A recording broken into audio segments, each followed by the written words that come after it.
Таукен достор эскерип жүрөт.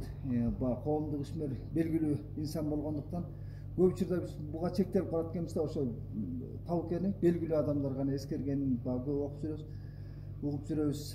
Анан көмүскө жактарын силерден мыкты билген кишилер жок. Кол алдында иштедиңер, могу чуңкурсакты курганда дарылай гермур ачкандырсыңар. Анын үстүнө таукен кыялдагы бир рамкага сыйбаган киши эмес беле. Ойго келбегенди кылган, ойго келбеген жүрүш-туруштар бар эле да. Ошондон өзүңүздөрдү тааныштырып, айтып отурганыңызда жакшы, элди күлдүрүп мүмкүн болсо. Себеби эл азыр стресстик абалда жүрөт да. Шайлоонун немеси бир тең, ага чейинки ковидтин кайгысы бир тең болуп, анан бир башкача маанайда элдин көңүлүн ачып, ошо таукени эскертип бергениңиздер жакшы. Сөздү кимден баштайбыз?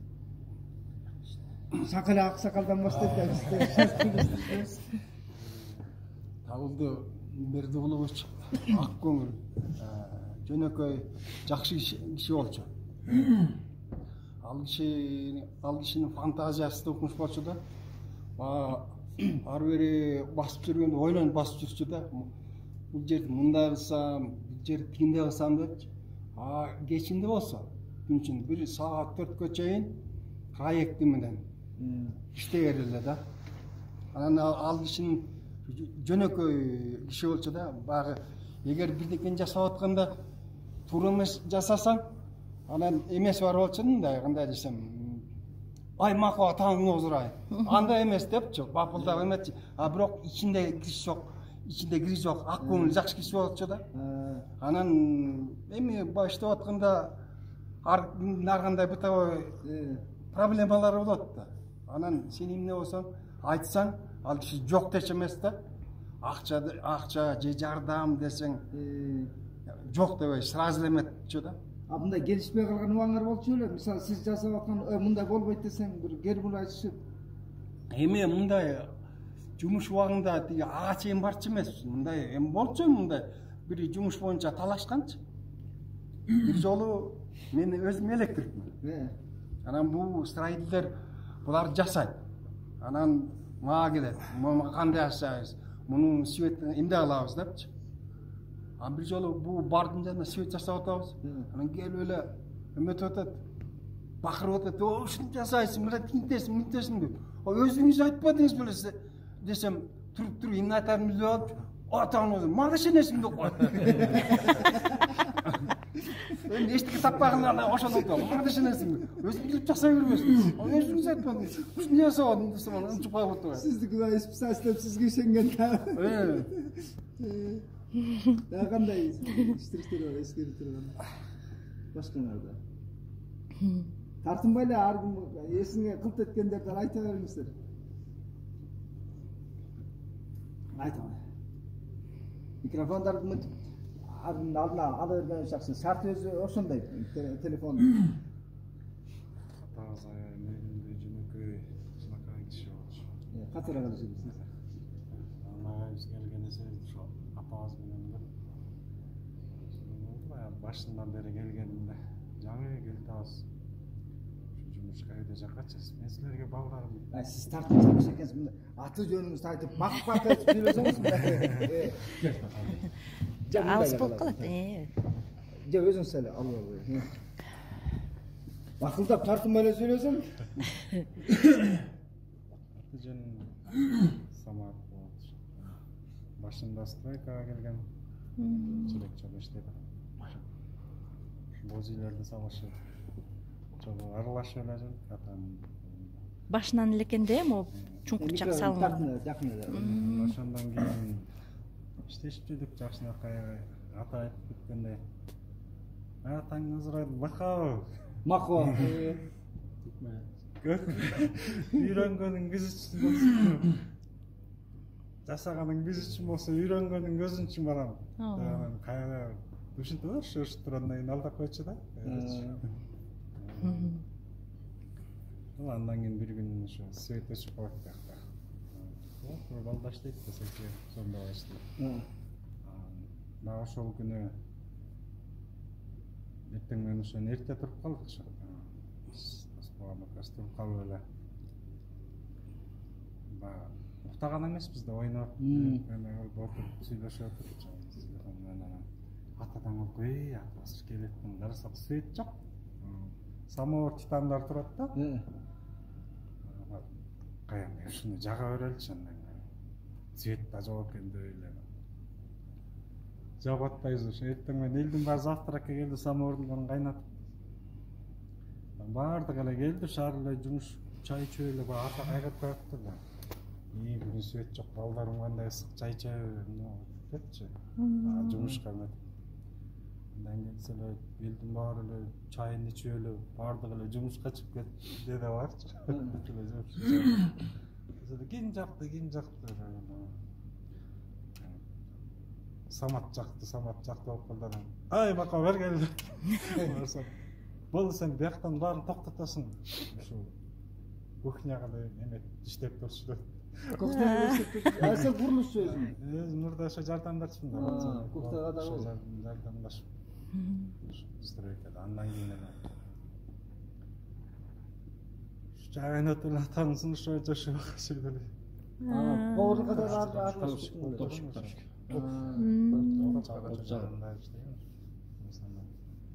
Разым атам көп деген эскерип. Ар жакка микрофонду узатып коюлган. Жа, сүйлөп берчи. Мен аты жөнүм Мирлан. Кочкор районунан болом. Ушак келгениме, атам менен иштешкениме деле жакшы. Жакшы нерселерди үйрөндүк, жакшы нерселерди айтылды. Ошо атадан көп нерсени үйрөнүп, ошонун алдында дагы иштеп атабыз да. Өзүбүз болсо, биякта сантехник, жыгач эме жагын карайбыз. Сантехник болсоң анда көп байланы айтасың. Себеби мындай жерде тоо кырчысындабы туалетти курган, тиги мындай кембир айтышканыңар көп эле болсо керек ырчырыңар. Айтчы ошо. Болот да андай ырчыр жумуш болгондо баары тең болот да. Уруш да болот, талаш да болот. Бирөөсү тигиндей жасасак, бирөөсү мындай жасайбыз. Анын баары тең болот. Бирок эми Кудайга шүгүр жакшы кел табыз. Ошону табалдатып, ошону куруп, чуңкур жакка салгандан бери ошону өчүрбөй улантып кетели деген ойдо кел табыз да баарыбыз тең эле. Бияктан жаңылы эже деле, баарыбыз келип жаңылы эже деле келип туруп айтат. Муну тигиндей кылыш керек. Ал бир нерсесин кошот. Биз бир нерсесин кошобуз. Ошентип анан кийин баягы ортодогу эме бир эмеге жыйынтыкка чыгып, анан кийин ошону Таукен жакшы жагын эле көрсөтөбүз, терс жактарын айтсаңыз. Терс жактары бар. Балдар менен урушчубуз, талашчубуз, кете тамак тартып калчу, кайра тамак тартып. Таң озура жана макка деген сөздөр бар болчу, анан кайра келип туруп, бирок мындай боорукер киши болчу да. Урушуп койчу, анан кайра келип туруп койт, эти баланы көңүлүнө алып калбасынчы. Кайра барып эметип койчу. İçindeki жок. Кайра урушпаган киши деп анан кайра сүйлөшүп болчу да мында. Көңүлдү көтөрүп кетчү. Анан балдар ошо менен иштешип эле, ата деп койчубуз. Ата уруша берет. Баарысына атабыз деле урушат үйдөн деле. Мындай Таукеге таандык ошо түшүнбөй, кыял жоруңа түшүнбөй кетип калгандардан болдулар аңарда. Андайлар болгон жок. Андайлар деле болгон жок. Алып айтпагыла. Эми биринчи келген кишиге сразу эле мен атым Майчинов Милан, биринчи келген кишилерге необычный болчу да. Ошо мен биринчи келгенде мээден балам тетин карады отпой. А мен бер жагынан карай калсам мак болуп сен эмне кыласың, мен ошол жакты карап отурдум. А мен эчким мындай эми чын айтканда эчким андай тилде эмес, туура жаман көрө баштадым. Дозум алып келген да. Дозум билчи да. Тилде берет деп койду. Анан баа жаман эметип калдым да, сразу эле ушундай ойдо болдум да, мен кетем болду. Жакка иштей албайт экенмин депчи. Өлө ашатып атат. Карап кой. Болбой калды дедим, Адылбек десем, ушундай тилдей берет деп койду. Анан карасам эле чын элдин баарын тилдеп эле анан кайра келип эле сүйлөп атат, макон. Сен бирдемке кылып көрдүң беле? Анан бир жолу тиги жер үйдү лай менен шубагыла деди да. Анан лай менен шубап өзүм ойлонуп кетип эле, токтом, типа маяк кылып мондай бир-эки уруттуп шубайын деп шубадым да. Атантып айткан эмес, анан бир макта келип калып карап туруп эле эмне кылып атасың деп. Мондай маяк койдум, мондай шубайын деп атсам, келесиң, мен сага ошондой кыл дедимби деп кайра тилдеп кирди. Чач. Сен эмне өзүң билип калдың депчи. Мейли деп кайра чечип койдум, бир макта ар жакка басып кеткен. Басып кетип анан кайра келип туруп отпой, макул сен жанаган сонун кылып атыптырсың кайра каккың деп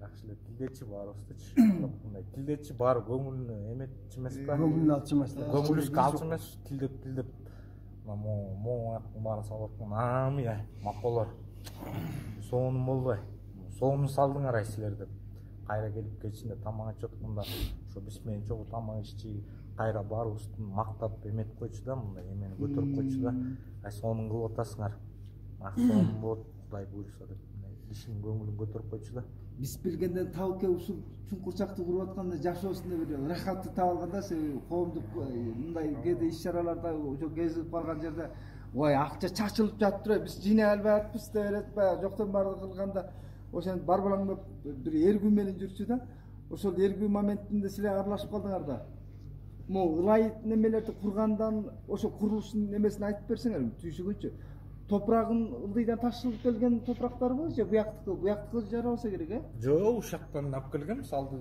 кырдан алып келген топуракты сары топурактычы аны ошону бияктан чылап эле кызыл топурак аралаштырып кызылга анын ал кызыл типа краска сыяктуу болсо да ушундай эмени ошону анын мен биринчи сары топурак менен шыбаптыр эле анан кийин сыртынан кылганбыз да шыбаганда түшүп ал кайра ошол жакты шыбап атканда жанагы ата келип алып тилдеп сен эмне кылып атасың деп сөз сага берейинчи азыр берчи микрофон неменичи бул учурда биз баягы евро стандартка көнүп алган элбиз да мындай чыкытып жасашыбыз керек депчи бул жердин изюминкасы эң артыкчылыгы ушунда болуп атат да батала шатала кылып жана таштарды коюп ылай пылайды чаптап жанагы чырпыктарды моинтип ашташтырып койгон эменин баары көз жоосун алган кооздук ошондо болуп атат да анан ошондойдогу идеясы кантип келди же силерге окшогон эле жумушчулар айткан идеябы же өзүнөн чыкканбы мен ал маалда бул жак жаңы ачып атканда мен бияка повар болуп келгем да повар болчумун менчи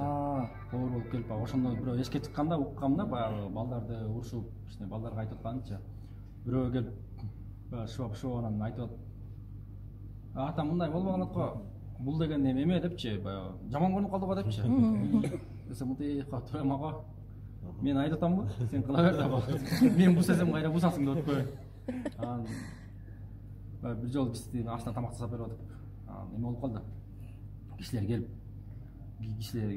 келип анан кишилерге деген тамак берип атам анан баягы уча бышырып атам да жок уча эмес экен эме экен койдун 6 жилигин бышырып атам анан 6 жилигин бышырып балдар менен сүйлөшүп атып бияк менен сүйлөшүп атып тустан салып коем өтүп барат дагы башка бирөө салып коет тамакты тузсуз салып турмун бир маалдан келе баягы тустун эмесин сорпосун ичсең утан болуп калган да сорпосун ичсең кор болуп калган тустанчы анан баягы деген эми уже бериш керек болуп калды анан кайра эмете албайсың баягы ага чейин көрдүм бирок деген сорпосун төктүм кайра эле эме койдум бирок деген эметпейт да сору да тузучу анан айла жок бериш керек болуп калды кайнак судан куйдук аралаштырып сорпо кылдык эттин бердик анан бияка келип коноктор эме жеп этти жеп анан кийин туз болгондо мынтип жеп көрдү анан кийин кичине баягы эметип калыптыр да тустан жебей калыптыр да коноктор дегенде бул клиенттерби же меймандар тиги атанын өзүнүн меймандарычы чогуу келип чай жеп отургандары анан ошол маалда жеп туруп анан кийин баягы туз болгондон кийин баары токтоп калышат анан ошондо бирөө айтып калган го бул эмне мынча тузду бул эттигин бышырган депчи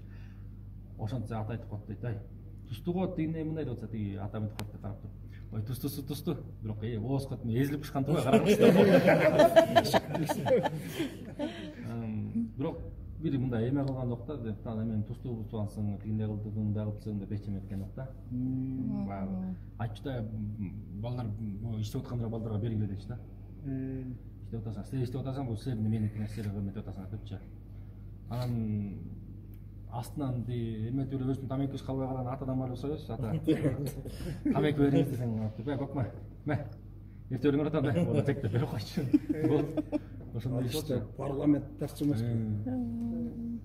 анан бир эме да болгон ошол киши деген тиги астында отуруп анан тиги баня ыл жакта болчу да бескиле баня түшчү да ошол маалда деген баня жагып атсак ошен келип калды анан сүйлөшүп атсак сен ушени баласыңбы деди ооба ушени баласымын десем анан кийин могу бетке деген боз эле турган бетке эме кылам деп атпайбы эмне тиксем болот деп атпайбы мен ойлонуп койдум баягы бул өзү ушунча чоң киши болсо ушундай эме болсо ушунчаны калып атканда мен эмнеге акыл болот депчи ошенткенден кийин анан тиги баягы эме деди, эмне тиксем болот деди. Мен ойлодум, ата өрүк тиксеңер болот го дейм, өрүк десем. Туура айтасың, өрүк тигейин. Ушул жакта эме болот депчи. Өрүккө дейм, суунун деле кереги жок. Көсө бердик го дедим да. Десем мына карап туруп, көкмө сен кыйын экенсиң. Жок кетип калды. Ошондон мен ойлонуп калгам да, бул киши кандай өзү деги ушунчаны маған кылып атты, жакман кылып атты, менден эмне акыл чогуу депчи. Көрсө бул киши деген бүт мен менен арымын ой пикирин угуп туруп эме кылып окшойт да. Жыйынтык чыгарып ошондон бирдеме кылып окшойт да. Идеяны элден топточу да кетечи. Себеби ошондон окшойт. Капкакта жүргөн деле чабандар деле же кетме чаап жүргөн кишилер бир ойго келбеген нерсени айтып коет да, мүмкүн ошондой бирденкени айтып барат деген жолун изденүү да бул. Мен немен кээде эшикке чыгып калган немелерди көрчүбүз баягы. Кээинге деген могу жолдон неме менен машина катайда өтөт да. Катайда өтсө водительдерди, ошо келген конокторду, бияка келген конокторду урушупчу. Энеңин урайын көкпө, сен деле машина алып депчи. Сен деле машина алып, эмне аны чаңнатып айдайсың, акырын айдабайсың деп. Бар кет. Кайра көңүл болуп да. Анан дайыма тияктан күнүгө деген кечинен ушу балдар менен тамак отуруп, чогуу отуруп тамак иччү, эртең менен неме кылчу. Сөгүп сакчы, бирок сөгүп саккан менен деле баягы андай эмес, балдар деле көңүл алчу эмес да. Көнүп калгандай болсо да. Өзү деле мындай шляпа кийип алып эле, анан мен кичине тигилген ушундай шляпа кийип алып, бутуна резинкот кийип алып жүрчү. Кээбирөө келип айтат, бак ким салып атат, ким немеси деп, жана тигилке тиги, мен немеси тиги, начальник тиги деп астама тиги, ушул тиги, жана салдырып атат десем карап кой. Бул кишиңер кандай депчи. Ушул кишиби депчи. Ишенбейт дагычы. Ал болсо мына резинкот кийип алып эле, анан шляпасын кийип колуна биремесин кармап алып эле. Эл мана сөгүшүп эле, айрылышуулар менен журулушуп кетип эле ушундай болсо. Ошо жумушчулар менен отуруп тамак ичечү дейт дайыма. Ошо жумушчулар менен отуруп эртең менен келип тамак жеп, кечинде эле ошолор менен тамак жеп. Ошо эл менен ошо жумушчулар менен 100 бала бар болчу, 80-90 100 бала бар болчу. Ошо 100 бала менен эле бүт баарын, бирок баары бирөө таанычу. Бүт баарын каждый таанычу. Баарыңарды макодочу. Бүт баарын, көкмө. Макога деп ушундай болчу да. Эме кылчу эмес мындай баягы. Баягы ортодо бөлүп жабуу деген жок болчу, бой көтөрүү жок болчу, мындай кичүү болсо ошо кичүү менен кичүүдей баягы кичүү бала менен эметип урушуп сөгүп сакса деле, бирок деген мындай эмес жок болчу да. Анан эч ким деле көңүл алчу эмес. Эмне урушуп атасың? Урушуп берет да. Койду өзүнө арың өзүнүн ишин жүрө берчү ушундай. Ошо. Тиги сен кухняда иштеп калганда эмне тамак аш бышырып калдың? Ата көбүнчө эмен койдун астык эмесин жакшы көрчү. Жагын жакшы көрчү да. Ошону көп айтышат экен. Жакты жакшы көрчү, моюнду башты депчи. Бир жолу эме болгон, бир эме болгон да. Тиги ичинде балдар иштеп атабыз, анан кийин ошо койдун жагын, анан дагы эмесин жана жумуруп эле ошонусун эметти. Салып койду, анан кийин койдун башын ошо салып койду. Анан кийин быштыбы, балдар келип сурап калды. Бышты. Бирок ата деген эме болсо да, мындай баягы салдырып коет. Салдырып койгондон кийин бышкандан кийин дагы 3 сааттан кийин жечү да. Аябай эзилтип уже мындай эметип калгандан кийинчи, сөгүүдөн ажырап эметип калгандан кийин жечү да, ушундай эмеси болсо да. Мындай бышты жейсиңер эме жейбик экенин сурабайсың, арасаң жакка кетип калды. Бияка кетип калды. Уже жемеси белгилүү эмес болсо да. Жейип турган мал белгилүү эмес болсо да. Эметип берчү. Келип эле малга малда тамак ичечү эмеспи же кандай? Жок, мындай баягы бияка иштеп атып, аяк алек болуп кетчү окшойт да. Анан кээде деген баягы аябай эзилтип туруп жечү да. Ошондой болгон да, тузду салып. Бул аябай тузду болуптур десе дагы эме деп коет дейт анан. Тузду болсо да эзилип жүрөт. Эскериң барбы? Кандай дагы эскер, ушуну менен бүттү эмне сөзүңөр? Канча эле табып келген окуялар эске келбейт. Силанда табып келген иштегениңер жалганбы? Эске калар ушулар болуптур койчу. Башкасын деле көп деле эметкен, биз деген баягы эмеде жүрүп эле, ичинде жүрүп эле, кухняда жүрүп эметпей калдык. Могу жол куруп аткандагы түйшүгүнө аралашып калып кеттиңерби? Жолду кандай салды, же силер арасында болгон жоксуңарбы? Жолду салганда эмелер менен салганда, анын аякка биз аралашкан жокпуз. Ошо жакта стройка эле кылчубуз да. Жолду салганда өз атайын ылдый жактан бир экскаватор бала келген. Ошолор менен салган энди да. Ошолор менен биз мындай жолго аралашчу эмеспиз. Бос үйлөрдү тургузган же? Жол даяр болгондон кийин келип калдык да бияка. Боз үйлер тургузганда уже ата эме болуп 3-5 үйдү алып келгенбиз. Биякта үчөөндө могу жумушчулар жашачу. 3-5 үйлөр моякта турчу. Биякта 5 3 моочунда болчу. Бирөөндө тиги табылды Бердиғұлович турчу. Дагы бирөөндө дагы бирөө турчу. Анан акырындан көбөйдү да баягы. А дегенде 3 келди. 5 андан кийин 3-тү. Чоң көрдүңөр аябай. Ошону ылдый кысып барадан алып келгенде машинага жүктөп. Азыр өчүрүп турсаң. Берде көп бала иштетчүбүз да. Анан барышка бирдеңке керек болсо сразу атага жүгүп барчу. Барышчы ата мындай керек болуп атат. Ошондой ата дечү эле табып. Ооба. Эми көзүнчө ата дечүбүз, көзү жокто шеф дечүбүз да. Баары эле ушинтпайт. Шеф депчи. Анан атага барганда, өзүнө барганда ата дечүбүз. Негизи берде баары эле шеф деп койчу. Анан баарыбыз эле бир жолу случай болуп 86-лар 10 жылдык берип атып, анан мен кеч керек болуп, эстафета алыш керек болуп калып, анан келип атачы. Жүгүп барым. Кабыл элеп ата ушинтип 10 жылдык болуп атты эле, акча бербейсизби дедим да. Анан портмонесин алып ашып $10 берип атпайбы, жетеби деп атпайбы. Жок, жетпейт десем, дагы $10 берип атпайбы. Жетеби деп атпайбы, жетпейт десем, дагы $10 берип атпайбы. Жетеби деп жетпейт десем, анан бияны ачса, бияны €5 бар экен. Ал €5 берип атпайбы. Жетеби деп жетпейт десем, могу келесиң го, мага кара мына акча жок деп коет. Анда бир жакшы эмес бар эле. Кишилер бир жакшы иштеп атса, чөнтөгүн акча болуп калса, сразу алып чыгып, "Мә, сен жакшы иштеп атасың, премия" деп чөнтөгүн акча берчү да, сразу 200 сом болобу, 500 сом болобу, шакыра. 5000 сомго чейин ушул жерде мындай өтүп барат деп жакшы балдар жумуш кылып атса мындай жакканчы. Көңүлүн жакман деп аткалса, сразу чөнтөгүн берчү да. Сен соң кылып атпысың, менден сага 5000 сом премия деп ушинтип берчи да. Ары бери өтүп атканда, эметип атканда жакшы иштеп атсаң, жагып калса.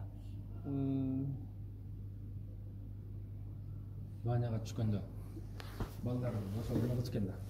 Балдар бирдеме керек болсо, баняга түшкөндө анан баняга чыгып атканда деген. Мончо деп айт.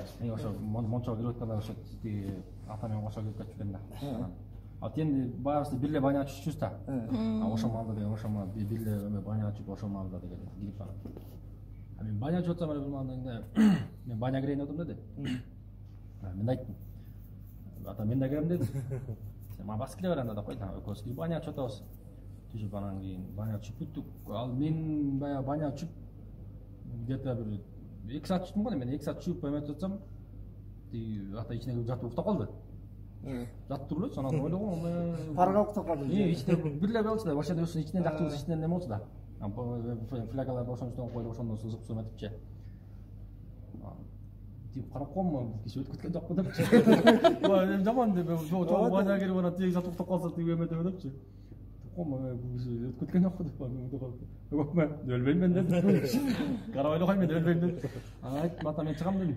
Мен чыгам десем, баа чыга бер деди, тиги Рома деген бала бар болчу. Ошону айтты. Татарды жибер, татар аркамды ичсин деди. Эшке эметтин, эшке чыгып, анан кийин кетип атып, неме кылып, эртесинен балдар сурайт. Эмне бердиби? Эмнени бердиби? Берди. Көрсө деген балдар эме экен да, строитель балдар. Анан мен чогуу жеткенде анан кийин ата акча керек болду.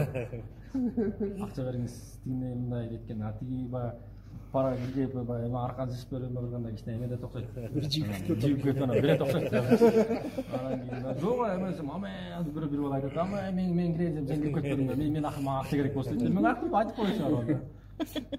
Ошондой көрсө деген ошо баняга киргенде бир эме кылып экен да. Арканы чечип берип, кичине эме кылып, кичине суусун чабыштырып берип дайындап берип, бирок ошол маалда деген тиги өздөрүнүн ишин эме кылып экен, акча алып экен, акча керек болот дегенде эмесе. Амакул эртең кел, анан эртең кирсең тияка кассадан мен айтып коем берет деп ошондой айтып койчу экен да. Мага да ошо эртесин балдар айтат, ойчам алдың да кантип алган. Алган жокмун, эмне аз деген ошончо айтып. Биз эме кылганда баняга киргенде андан эме алчубуз депчи. Акча алчубуз, ушундай нерсе сураган жоксуң, мен кирип сурайын деп мага акча керек болсо дейт. Мен билген жокмун, эми баняга кириш керек болду, келдим. Буга түштүм, кетип калдым мен. болсо ошондой экен. Таукен жубай эскерет, жаңылчы неме дейт. Биз бул жерде курулуш жүрүп атканда кээде биякта меймандар жүрсө, клиенттер келсе, Тауылдын Таукен турс ичен жүргөнү көрүп аябай уялгам депчи. Тиги элдин арасында жүрөт дейт, баягы жумуш кылып турс ичен.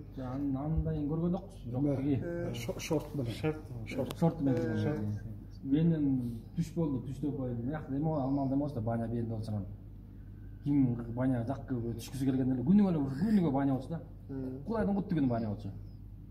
Аны от салып эле ошентип баня эметип атып эле бир күндө эле түштө эле ушундай маалда эле баня жагып баштады. Мени кишилер отурат. Баня деген анда деле алып кирген ар жагында эле. Ошонун ар жагында эле. Баягы баняны эметип атып, баня жагып атып, бияка ай баняны токтотуп коймо, эмне өтүп атат дейт. Токтоткула эч ким эметпейт. Токтотпойт. Баягы жага берет. Анан бир маалда жана ютташка таңгала сөк да.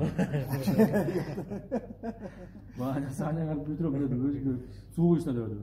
Жана балда чакалап турган деп, чака менен суу ташып, отко сууйуп.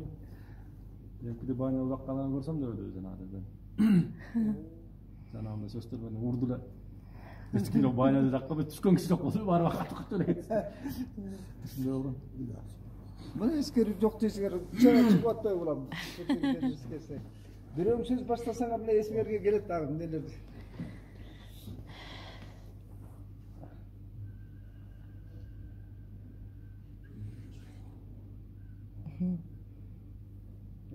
Ал киши айта берсе, жумуштар кандай болот?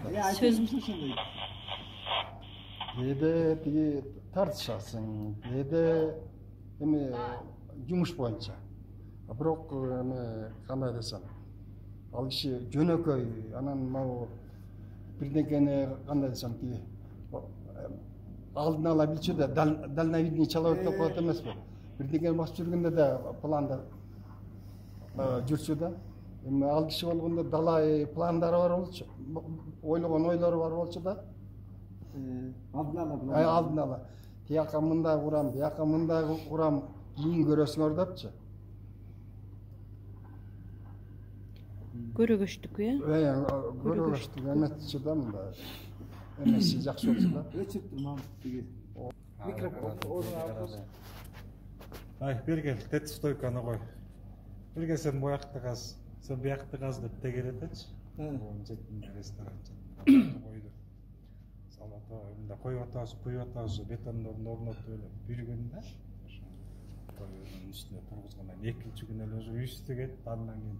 Ай, ылдый жактан барып топурак алып келди. Бактияр деген ким? Бактияр болчу, э? Бактияр менен ким? Ай, бергел трактордун кайда кетти. Алып келип эле коюп, чана салган ошол эле. Этажный, да? Жер үйдүн астында. Өз деле усталар менен аралашып жаза берчү эле биртекеси. Биз менен аралашып эле могу, согул аралашып эле келип чийип, бул жерде түйүз кылсаң жакчы эмес атагачы. Эже кыйшык келип да. Бир жолу ушу намазкана биринчисинчи үчүн ынтымактар болупчу. Тез кылып мындайдан шат эзбебай кылыпчу. Кирип келип, силер эмне ичине? Мындай кылыпсаңар, колуңарга так калсын деп. Баталаша турган жакчы да. Кылгыла мында кыргыз деген мындай теп-түздө жашаган эмес болду. Мына сүрлөшүп. Жүргөндө мен кармагандачы өйдөлөрдөн стрекеде кылып жүргөндө, эй, макулор балдар, жигиттер, көрдүңөрбү мына моякты салып атасыңар, силердин эмгегиңер баары салып атабыз. Көрөсүң тетти ылдый жактан эмне деген мен дегендер акчаларын батыра албай, каяка эмете албай. Ошого эс алышып бияка келип депчи. Силер ишенчүрөңөр ошо өткөндө. Айтса, ишенчүмүн дейт. Бирок кайра ойлочумун да, кайтып келмегиле деп. Талаа болсо, Ай көрөсүңөр, кимде бар экен мына үйдүн ичиндемин. Апа-апа кирген. Даже самызылы менен жөн жаркырап ичине киргизип койду мына. Келбегенин көрдү. Бияка даже неме деп айтканда, Путин тетигектин, кайсактын чет мамлекеттин президенттерин. Путин эрдеген келет деп айтчу эле. Тосса да болот деп, ошентип айтчу да мурунчу. Ошол жагы болчу да. Чындыгында эми туристтер ушакка сабалап келип атпайбы? Могу демалыш күндөрү көрүп атсак, чет элден келген меймандар канча жүрөт? жылда бир айыл ушу мамлекеттен келди окшойт. Чоңда ушундай келип алган ошо жакта аралап жүрчүмүн костюмге болуп аралап жүрүп. Ушу вактымыздан ашып туруп ушу Абышкага буякта эмне кылып жүрүп андан көрө үйүнө барып эле эс алып эле балдардын жайын ичпей деп айтып атты. Биз иштеп атканбыз ошо ким менен ушул жакта. Иштеп сурап калыптыр, бул Абышка эмес, буякта чоңу десем. Коло түшпөй баары таң калып, салам алейкум. Сам айткандай баягы шляпасы менен бетиги менен как раз печенде болчу да, үстүн поправка кылып аткан, жер үйлөрдү. Четтен ошо. Ошондой бир кыз бар. Жакшы. Дайыр? Жер үйдүн ичи шоп атышты, балдар шоп атпыран, шоп атса. İçin tüptüskül şop olgan okşayt da, için tüptüskül şop olgan, жылмакайга шоп olgan okşayt da. Келип эле бай için карап ушот дейт. Көк менен муну ким кылды? Кайсы көкмө кылды депчи. Деселер мен тендер иштеп аткан болду. Ата биз кылдык деп бай түшмөй туруп калды да. Түшмөй туруп калсаң бер жакта деген бир байке эме көтөрүп барат. Доска көтөрүп өтүп барат ошо. Өтүп барса ошону чакырып туруп, бекер деп туруп, деген чакырып туруп доска көтөрүп аткан байкени айтып калды. Айдап калды. Bunun içindeki sulu olmuş ki, seninkinde sulu olmuş ki betinin. Bunun içindeki mon beti olmuş ki betinin. Evet, baykendemde beti çoğun anam özden здоровый байк olmuş betin anam bettemde bema olmuş da. Burış boltudan bak. Yine de çoğun kişi de aldı. Çoğun kişiden bette bayağı. O biraz aytkan eкен da. Ошоntип айтып балдарыма жүрүп калгам. Айтып түшүндүргөндө жакшы болду да, жумушчуларга мисалы сыйдап этемес, кээ бир кишинин беттеринде кабат болуп турат эмес. Образ. Четкиликтүү түшүндүрүптүр да. Ошентип айтып күлүп эсинип калгамсыз. Ушул сыяктуу истирикстер дагы кимде бар? Жумуш убагында мына ушундайлар болот да. Киши эме жакка деген ушул жак ичине мыяк жакка эме кээде баягы тегип туруп баягы чөскөн өтүп атканда угуп калганбыз да, эми мыяк жакка школ салабы. Жакка деген дагы бир неме салам ичине тегип суунун жегине бир неме салам, школ салам деген укканбыз да. Детсадпы же школ ушуна бир неме салам деген да. Ошондой айтканда эми баягы эме да. Оюнда бар болчу окшойт да ал кишиничи. Анан эми ал кишинин оюнда бар, бирок деген эмеси бар окшойт. Чуңкучакта ошол долбоо кишилерге айтып калчу да, жумушка бул жерге мындай болот дегендечи. Эмнеси жаза албай калды ошо табык көз өткөндөн кийин? Жактагылардыкы баары жасалды окшойт. Ошол мен ошону өтүп барып эле баягы бир жолу өтүп бараткан. Ошо балдар тургандан жанында туруп калган ошону уккам да. Бул жака эми маяка деген школ салам деген деп, же детсадпы, же детдом ушундай бир нерсе салам деген да. Балдарга салам. Маяка кишинин баары көп келет. Балдарга салып берем. Көп киши келет. Кийин кишинин баары ушак болот. Жактан баары ушакка келип акчасын ушакка төлөп бияктагы сонунда депчи. Тээ ылдый жакта дагы жанагы соода кыла турган жайлар турбайбы? Ошолор мурда бар беле, Чуңкучак биякта бар экен, жокпу бар. Жок, ал биякта деген Алмалда деген эмелер болчу, Бене деген Алмалда деген лыжа андан кийин салынды, дагы чейин супара салынганга чейин алда мындай эле. Жайлы болчу, эми кишилер келип кетчү, бирок деген эме болчу да. Андай жанагындай. Соодасы кайнаган эмес. Соода көп эметчү эмес да, соода кайнаган эмес. Бирок бияк жайлуу эле болчу да. Айдын жайлоосу эле, ушул жайлоодо кишилер келчү. Бирок Алмалда да кишилер келип кетчү, келчү эмес, баягы жок болчу деген эме эмес, бирок ошол маалда кишилер келип эс алган келчү да. Келчү, эс алчу, суун жеген эс алып, ушундай эле болчу да. Бирок анан кийин бул эме бул салынды, бул бияк салынгандан кийин 1 жылдан кийин артынан эле тиги эме лыжа салынды. Горнолыжный база салынды, анан уже кишинин келгени дагы көбөйө баштады да байке. Демек баягы Талыккердин айтканы бар эмес беле? Тоо туризми бул айылды багат дегенчи. Ошол идеясы ишке ашып аткандагысы ушу да. Ошондой болуп калды да. Алмалда да келчү кишилер, ошол маалда деле кишилер келип, ушундай эле суун жеген отурчу, ушундай эле баягы бияктан кымызын, сары майын, каймагын алчу да. Кишилер шаардан келчү, бирок кичине азыраак болчу Алмалдачы. Могу лыжа ачылганга, анан кийин бияк ачылганга, ошол баары ачылганга эме болду да. Демек жергиликтүү элге жакшы эле болуптур да ошол экономикалык жактан, Ооба. Мал чарбанын продукциясын азык түлүгүн сатканда. Эми ошо бияктан тиги эметкендер деген баягы сүтүн бияка алып келип сатып атышты. Кымыз, каймак. Ошол маалда каймагын, кымызын алып келип атты, кымыз алып келгендер. Эми кимде эмнеси болсо, кимге бияктан эмне алабыз десе ошолорун алып келип атты. Койун алып келип атты. Кой алып келип бияктан ошо баягы кой союш керек болсо ошол маалда келип балдарды өздөрү союп берип атты. Ошол жакта кой алып келип атты. Ал маалда анда биякта эмес башында биякта өзүнө эме кой бар болчу. Анча бир 30дайбы, 50дөй кой бар болчу бияктачы. Анан кой жоголуп кетип баарыбыз менен строитель ошол официанттын баарыбыз могу тоонун бетин караңгыда бүт издеп таппай. Бияктан муну дөңдүн биянан бир 5-6 тонн таап беребиз. Биянан 5-6 тонн таап келебиз, тиякта таап келебиз. Анда ошондо деген Адылбек деген жылкыны караган, койду караган бала болчу. Ошол бала деген тиги кой баягы эмете турбай, кете берет турбай. Ушу үрккөнбү же эмне болгон ошол тияктан барып эмеден барып мөңгүнөн таап келишкен да. Бала болуп. Сен таап келдиңби муну? А тиги Адылбек таап келгенде мен аны көрүпчү. А тиги бала ошол жака жатып бир күн жатып ошол жактан эметип таап келген да. Жана эмен жанагы айтып берсең, жанагы чийки картошка. Просто аерде жок болчу, мен балдарда унуткам да. Туура эле болуп атат да. Чийки картошка. Айтып бере бер ошону балдардан укканыңдар ошо жумушчулар арасында уктуңдар аны. Вертолет менен. Ошо бир күн Ал алсаң кол. выходной кылды, анан келсем балдар общение кылып атыптыр. Анан ушул тамак жасап картошкасы бышкабай калган го, кичине чийкирээк болуп калыптыр. Анан Раматылык шеф баягы биз менен чогуу тамак ичти да. Оозуна картошканы иштеп мынтип коет дейт. Ал болсо миллионермин депчи. Любой өлкөгө барып самолет менен барып тамак ичип келгенге акчам берет депчи. Отурам тоонун башында депчи. Чийки картошка жеп деп. Анан биягында баланы карап айтып коет, биягымда ким билбейм. Биягын карап мага айтып эле коюн ал турамыз болуп калат. Эмнеге айтып берет экен нормай? Биягында бир тияка зонага жатып келген киши экен да. Карап тигини карап туруп айтып коет, биягымда бир зеге отурат депчи. Жегеним чийки. Жегеним чийки картошка, ал болсо миллионермин депчи.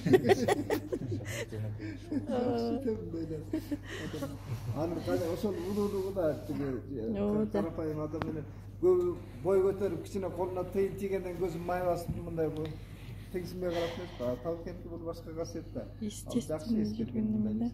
Сен да бирдеке айтасың да? Оозуң даярдык барат демеле.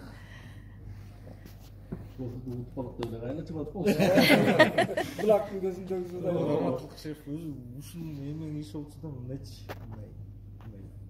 Эми кишилер менен эле тургандачы. Сүйлөшүп атып эле ара карап эле тийип эле кайра бери карап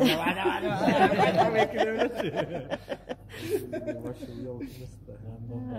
Кээде сигарет түгөнүп коет да, баарыбызга чайкибиз келип калат. Тала жерде табек түгөнүп калса кордук да. Бирок алып келип койчу, блок депчи анан.